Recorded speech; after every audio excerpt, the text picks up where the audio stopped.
नमस्कार दोस्तों। आज मैं आप सबके समक्ष एक कहानी प्रस्तुत करने जा रही हूँ जिसका शीर्षक है अधूरे ख्वाब। माँ, माँ, कहाँ हो आप? कब से मैं आपको बुला रही हूँ। माँ कहती है, हाँ प्राची, कहाँ थी आप? मुझे यह खुशखबरी सबसे पहले आपको सुनानी थी। क्या हुआ? आज मेरी बिटिया रानी बहुत खुश है। ऐसी क्या बात है? माँ, आज मेरा रिज़ल्ट आया है और मैंने सबसे अधिक अंकों से एमबीए की परीक्षा उत्तीर्ण की है। अब मुझे बहुत ही अच्छी जॉब मिल जाएगी। प्राची ने कहा। पापा कहाँ हैं? और भैया आज ही आने वाला है ना दिल्ली से। वे दोनों भी कितने खुश होंगे। इतना कहकर प्राची ने अपना सिर माँ की गोद में रख दिया और माँ अपने हाथों से उसके बालों को सहलाने लगी। माँ के हाथों का स्पर्श पाकर प्राची की सारी थकान नींद में परिवर्तित हो गई। माँ प्राची को देखते हुए मंद सी मुस्कुराने लगी और बीते दिनों के बारे में सोचने लगी। उन दिनों के बारे में जो बीत चुके थे, जब वह भी पढ़ती थी। उसने भी ख्वाब देखे थे कि वह खूब पढ़ेगी और अपने माता पिता का नाम रोशन करेगी, लेकिन भाग्य में तो कुछ और ही लिखा था। एक तो पहले का ज़माना, लड़की बस थोड़ा बहुत पढ़ लिख ले, घर के काम सीख जाए, बस फिर तो वह घर वालों के साथ साथ मोहल्ले वालों की नज़रों में भी बड़ी हो जाती है। सब कहने लगते हैं कि अब तो आपकी लड़की शादी लायक हो गई है, इसकी शादी हो जानी चाहिए। और माता पिता भी दिन रात एक करके लड़के की तलाश में जुट जाते हैं। यही हुआ रश्मि के साथ भी। जैसे ही उसने हाई स्कूल पास किया, माता पिता ने अच्छा सा लड़का देखकर उसकी शादी कर दी। अमित नाम था रश्मि के पति का।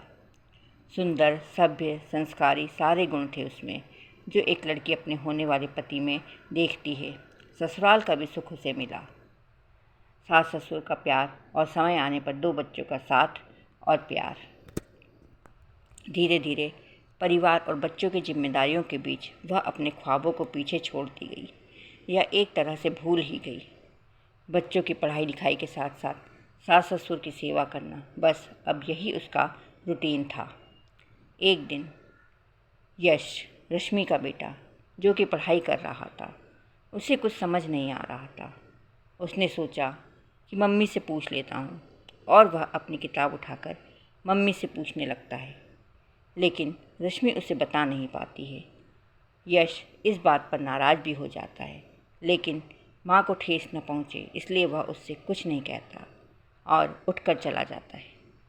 यश के इस तरह कुछ न कहने पर और वहाँ से चले जाने पर माँ समझ जाती है कि मेरे जवाब न बता पाने के कारण यश वहाँ से चला गया है। इस बात पर उसे बहुत अफसोस होता है और वह यही सोचती है कि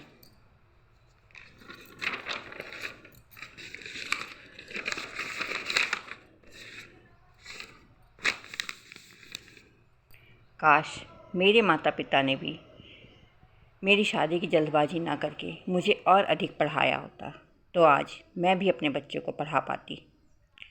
अगले ही पल वह अपने आप से यह वादा करती है कि जो उसके साथ हुआ है वह अपने बच्चों के साथ नहीं होने देगी। वह उन्हें खूब पढ़ाएगी लिखाएगी, चाहे वह यश हो या प्राची। उसके जो ख्वाब अधूरे रह गए हैं, उन्हें वह अपने बच्चों में साकार होते हुए देखेगी। यश आज उस काबिल हो गया है। आज वह दिल्ली की एक कंपनी में सीए है। इसी तरह आज प्राची ने भी सर्वाधिक अंकों के साथ एमबीए की परीक्षा उत्तीर्ण की है। आज अपने बच्चों में रश्मि को अपने ख्वाब पूरे होते दिख रहे हैं। आज उसे लगता है कि जो ख्वाब, जो सपने वह अपने लिए देखती थी, वह आज उसके बच्चे पूरा कर रहे हैं।